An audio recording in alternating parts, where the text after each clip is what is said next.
आइए आज हम इस एकादशी की पावन तिथि पर पवित्र भगवान नाम का कीर्तन करते हैं। वंदे गुरु श्री चरणारविंदम, वंदे गुरु श्री चरणारविंदम, वंदे गुरु श्री चरणारविंदम, वंदे गुरु श्री चरणारविंदम। जय राधा माधव जय कुंज बिहारी,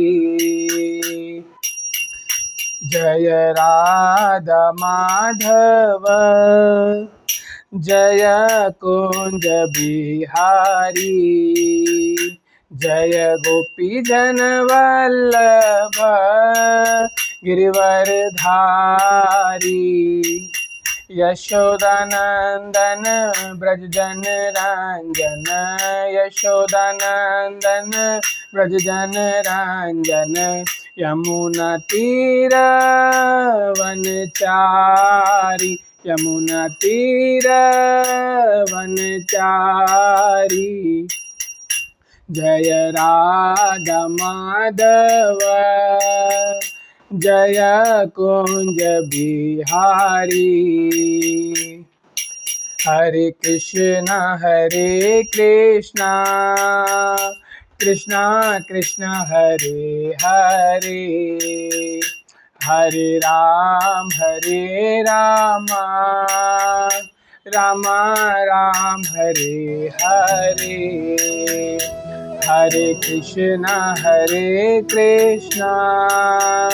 कृष्णा कृष्णा हरे हरे, हरे राम राम राम हरे हरे, हरे कृष्णा कृष्णा कृष्णा हरे हरे, हरे राम राम राम हरे हरे।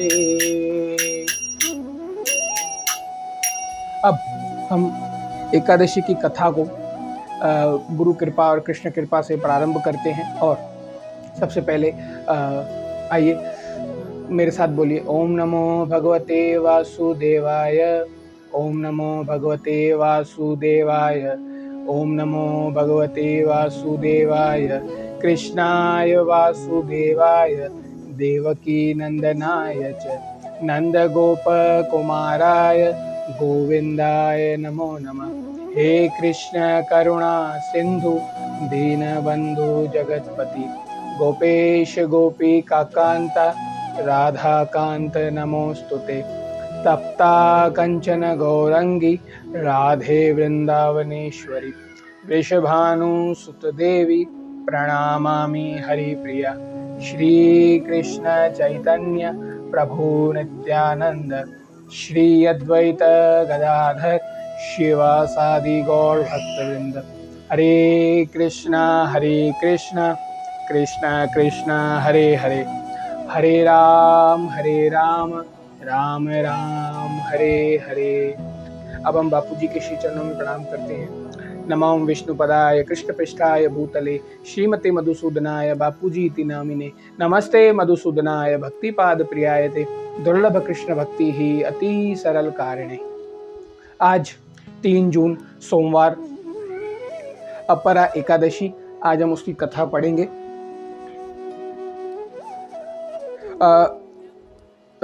धर्मराज युधिष्ठिर बोले, हे भगवान कृष्ण, ज्येष्ठ मास की कृष्ण पक्ष की एकादशी का क्या नाम है, क्या महात्म्य है, सो कृपा कर कर कहिए। अब यहाँ जो युधिष्ठिर हैं, जो भगवान के उत्तम भक्तों में से एक हैं, वो भगवान से विनम्र होकर पूछ रहे हैं कि अपरा एकादशी यानी कि आज वाली एकादशी की कथा बताइए, ताकि जीवों का कल्याण हो सके। और भक्त हमेशा, जो कृष्ण भक्त होता है, वो हमेशा यही कहता है कि कैसे जीवों का कल्याण हो सके, कैसे लोग कृष्ण की ओर आएं और अपनी आध्यात्मिक प्रगति कर सके, क्योंकि ये भौतिक जगत की प्रगति तो काम आने वाली नहीं है मेरे माताओं बहनों और सज्जनों। अब जैसे कि धीरूभाई अंबानी जब गए तो यहाँ से कितने करोड़ लेके गए। अब 75,000 करोड़ का उनका इतना बड़ा एम्पायर है, 1 रुपया भी अपनी कफन में नहीं लेकर गए। तो ये युधिष्ठिर जी से हमें सीखना चाहिए कि कैसे लोगों का कल्याण हो सके।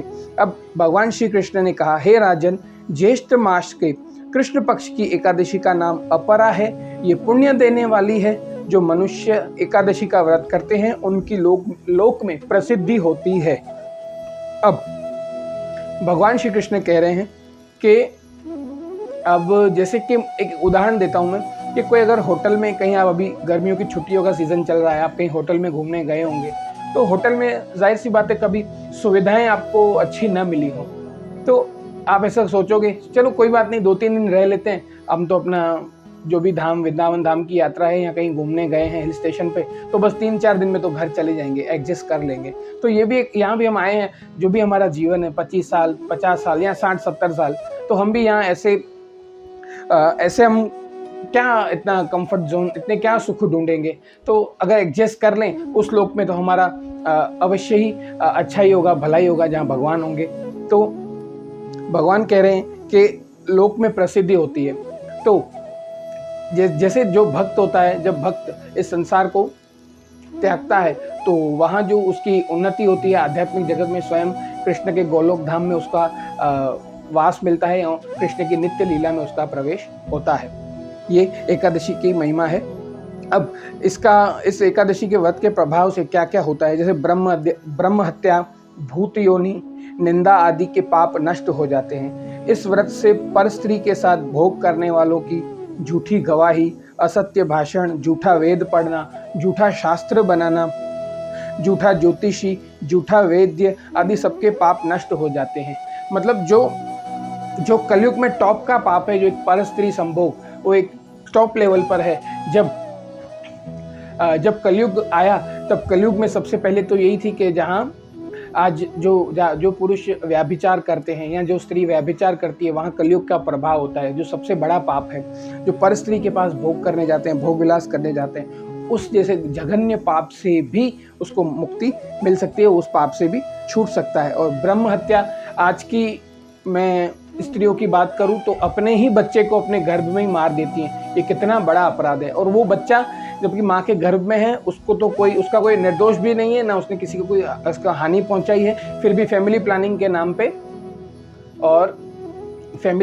नाम पे उसको गर्भपात करा के मरवा देती है। अगर आप चाहें तो थोड़ा यूट्यूब पे देखना, जब माँ के गर्भ में जो कैंची डाल के उसके हाथ पांव काट के, उसका सर काट के उसको बाहर निकाला जाता है, कितनी जघन्य ये हत्या का पाप है। उसको जीने का अधिकार ही नहीं दे रही है माँ।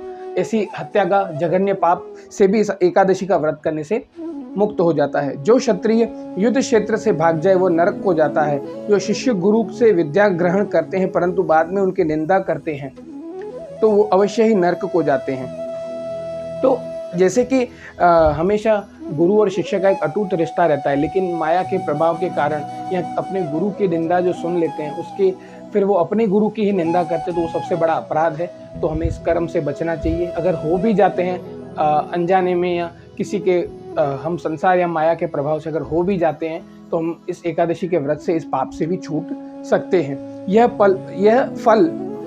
ये जो फल है इस एकादशी का, तीनों पुष्करों में स्नान करने से या कार्तिक मास में स्नान करने से अथवा गंगा जी के तट पर पितरों का पिंडदान करने से या सिंह राशि वालों को बृहस्पति के दिन गोमती में स्नान करने से, कुंभ में श्री केदारनाथ जी के दर्शन करने से या तथा बद्रिकाश्रम में रहने से तथा सूर्य चंद्र ग्रहण में कुरुक्षेत्र में स्नान करने से जो मिलता है वह फल अपरा एकादशी के व्रत के बराबर है।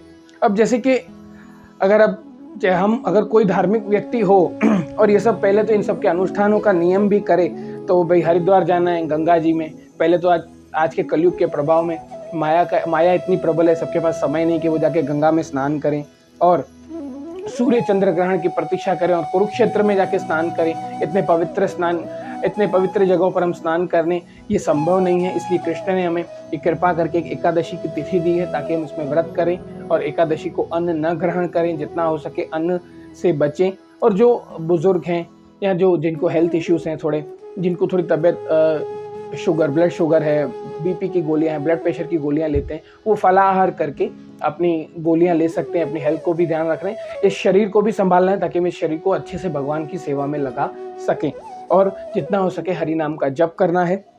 अब इसमें आगे की महिमा श्री भगवान श्री कृष्ण बोल रहे हैं, हाथी घोड़े के दान से तथा यज्ञ में स्वर्ण दान से जो फल मिलता है, अथवा हाल की ब्याई हुई गाय या स्वर्ण दान का फल भी इसके फल के बराबर होता है। अब देखिए, अभी इंसान जो है, आज की जो कंडीशन है, लोग शादियों के लिए पता नहीं क्या क्या करते हैं, मिट्टी माइटी वालों को बोलते हैं, और पता नहीं कहाँ कहाँ पेपर में ऐड देते हैं, अपने रिश्तेदारों को बोलते हैं कि भाई क्या है, देखो देखो बात चलाओ, कहीं बात चलाओ, लेकिन कहीं होता नहीं। अपनी बच्चों की शादियां नहीं हो रही हैं, बड़ी मुश्किल से हो रही हैं, तो लोग गाय की कहाँ से शादी कराएंगे। तो ये सब इतनी मुश्किल और इतनी गंभीर परिस्थितियों में जो कृपा है, जो एकादशी का व्रत है, ये अपरा एकादशी की जो महिमा है, काफ़ी अद्भुत है।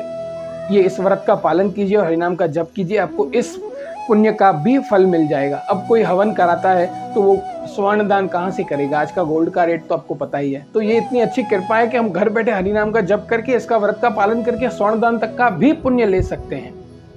इस तरह अपरा एकादशी के दिन भक्ति पूर्वक विष्णु भगवान की पूजा करनी चाहिए, जिससे अंत में विष्णु पद की प्राप्ति होती है। हे राजन, मैंने यह अपरा एकादशी की कथा लोकहित के लिए कही है, उसको पढ़ने व सुनने से उसके समस्त पाप नष्ट हो जाते हैं। अब देखिए, कोई भी व्यक्ति बिजनेस करेगा तो वो नुकसान तो नहीं करेगा, अगर नुकसान करेगा तो वो बंद कर ही देगा। तो अगर यहाँ आपके पाप नष्ट हो रहे हैं, इतना बड़ा फायदा हो रहा है कि आपके पाप नष्ट हो रहे हैं। जब पट खोलेंगे, जब यहाँ से जाने का समय होगा, जब चित्रगुप्त और यमराज जी महाराज आएंगे हम सबको लेने, तब सबको आएंगे, जिसने जन्म लिया है सबको लेने आएंगे। तब हमारे जब पट खुलेंगे, तब जब देखेंगे कि हाँ हमारी एकादशी का व्रत हुआ है, हमारे पाप काफ़ी नष्ट हुए हैं, तो अवश्य ही मेरा हरि भी आएगा। मेरा हरि हम सबको अपने धाम में लेकर जाएगा, और वहाँ हमको परम गति और सदगति प्राप्त होगी। लेकिन सदगति प्राप्त करने के लिए हमको हरि नाम जपना पड़ेगा। हरि नाम जपते जपते हमको सत बुद्धि आएगी, सत बुद्धि से सत विचार आएंगे, और फिर सत विचार से हम सत कर्म करेंगे, और सत कर्म के बाद हमारी सद गति भी हो ही जाएगी। इसी तरह से हमें एकादशी के इस व्रत को पालन करना चाहिए। अब मैं इस एकादशी को की कथा को विराम देता हूँ, और अंत में कृष्ण कृपा मूर्ति शील मधुसूदन प्यारे बापू जी की जय। अब जाते जाते यहाँ पर मैं हरे कृष्ण महामंत्र से कथा को विराम देता हूँ। हरे कृष्ण कृष्ण कृष्ण हरे हरे, हरे राम राम राम हरे हरे।